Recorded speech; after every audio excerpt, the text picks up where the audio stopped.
நானும் என் ஹஸ்பண்டும் KFC chicken chilli செஞ்சோங்க. நாங்களே எதிர்பார்க்கலங்க. ஒவ்வொரு பீஸும் அவ்வளவு சூப்பரா இருந்துச்சுங்க.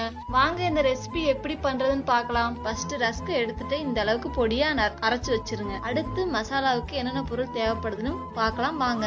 தேவையான பொருள் 2 முட்டை எடுத்துக்கோங்க. அடுத்தது 1 ஸ்பூன் அளவுக்கு இஞ்சி பூண்டு பேஸ்ட் எடுத்துக்கோங்க. அடுத்தது குருமிளகு பொடி 1 ஸ்பூன் எடுத்துக்கோங்க. மிளகுத்தூள் எடுத்துக்கோங்க. அடுத்தது நம்ம அரைச்சு வச்சிருந்த ரஸ்கையும் எடுத்து வச்சுக்கோங்க. 50 கிராம் மைதா மாவு, கடைசியா 1/2 எலுமிச்சம்பழம். வாங்கிட்டு வந்த சிக்கன் நல்லா கழுவி எடுத்து வச்சுக்கணும். அதுல 1.5 ஸ்பூன் அளவுக்கு உப்பு போட்டுக்கணும்.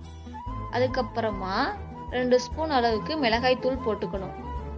அதுக்கப்புறம் இஞ்சி பூண்டு பேஸ்ட் 1 ஸ்பூன் அளவுக்கு போட்டுக்கணும். அடுத்தது 1 ஸ்பூன் அளவு குருமிளகு பொடி போட்டுக்கணுங்க. அதுக்கப்புறம் எலுமிச்சம்பழத்தை நல்லா புழிஞ்சுடணுங்க. என்னால புழியவே முடியலங்க.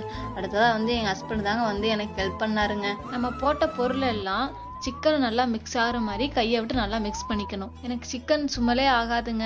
அப்புறம் எங்க வீட்டுக்காரர் தாங்க மிக்ஸ் பண்ணாங்க. நீங்க நினைப்பீங்க ஏன் நீங்க மிக்ஸ் பண்ணல, உங்க வீட்டுக்காரையே மிக்ஸ் பண்ணி நினைப்பீங்க. அதனாலதாங்க நான் சொன்னேன். வாங்க அடுத்தது மசாலா பவுடர் ரெடி பண்ணிக்கலாம். 50 கிராம் மைதா மாவுல 1 ஸ்பூன் அளவுக்கு உப்பு போட்டுக்கணும். அப்புறம் 1 ஸ்பூன் அளவுக்கு மிளகாய் தூள் போட்டுக்கணும். அதுக்கப்புறம் 1 ஸ்பூன் அளவுக்கு குருமிளகு பொடி போட்டுக்கணும்.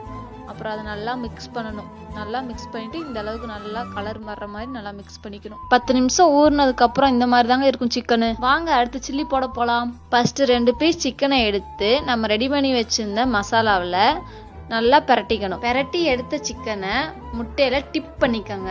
அதுல இருக்க சிக்கனை எடுத்து நம்ம பொடியாக்கி வச்சிருந்த ரஸ்குல பிரட்டி எடுத்துக்கணும். நம்ம பிரட்டி எடுத்த சிக்கனை லோ ஃப்ளேம்ல வச்சு எண்ணெய் காஞ்சதுக்கு அப்புறமா சிக்கனை போடணும். அதே மாதிரி சிக்கனை எடுத்து அதே மாதிரி திரும்ப மிக்ஸ் பண்ணி திரும்ப போடணுங்க. அப்பதாங்க KFC சிக்கன் வரும். நல்லா பொன்னிறமா வர அளவுக்கு நல்லா வறுத்து எடுத்துக்கணுங்க. அப்புறம் பொன்னிறமா வந்ததுக்கு அப்புறம் எடுத்து பிளேட்ல வச்சிடணுங்க. நம்மளோட KFC சிக்கன் ரெடி ஆயிடுச்சுங்க.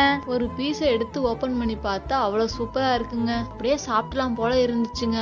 ஆனா சூடா இருந்துச்சு. அதனால வெயிட் பண்ணி ஒரு 10 நிமிஷம் கழிச்சு நான் சாப்பிட்டேங்க. நம்ம வீட்லயே செஞ்ச KFC சிக்கன் சூப்பரா இருந்துச்சுங்க. நீங்களும் வீட்ல ட்ரை பண்ணி பாருங்க.